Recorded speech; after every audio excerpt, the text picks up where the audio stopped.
Крвавиот четврток повторно ги собра политичарите на едно место, во кривичниот суд. Оштетениот е сведок премиерот Зоран Заев од една страна и обвинетите за организација Трајко Велјановски, Спиро Ристовски и Милена Киевски од друга. Први дојдоа обвинетите. Имаа термин за да направат увид во доказите со кои обвинителството ги товари дека ги контролирале настаните во собранието. За малку се разминаа со Заев кој дојде 5 минути подоцна на судење поврзано со крвавиот четврток. На излегување премиерот не коментираше многу за тоа што во исто време во истата зграда се најде со неговите обвинети колеги. Очекувам правичен систем кој ќе води аспект секако санкцијата да испрати порака да не се повтори делото, ни па да мотивира било кој од граѓаните да направат такво дело од тоа што се случи во делот на насилството на 27 април. Инаку премиерот сведочеше против обвинет за насилство во собранието, процес кој се уште трае, а поради делото кој му се става на товар не е амнестиран.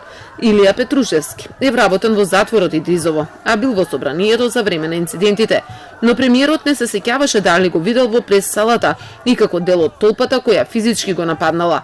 Петрушевски пак не се чувствува виновен за таквото дело. Беше благодарен за коректното сведочење на Заев и се ракуваше со него.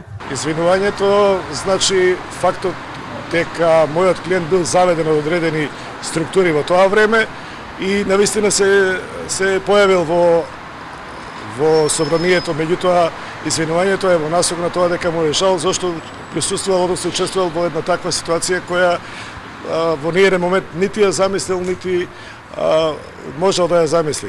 И додека обвинетиот во овој процес сведочеше дека бил заведен да влезе во собранието, но дека ништо лошо не сторил, оние кои се обвинети дека ги организирале настаните се уште не знаат дали ќе седнат на обвинителна клупа.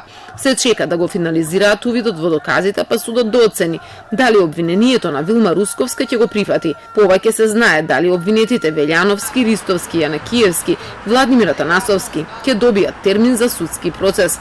За сега не им се суди на Никола Груевски и Никола Бошковски, кои се избегани од земјава, но ги има во обвинението.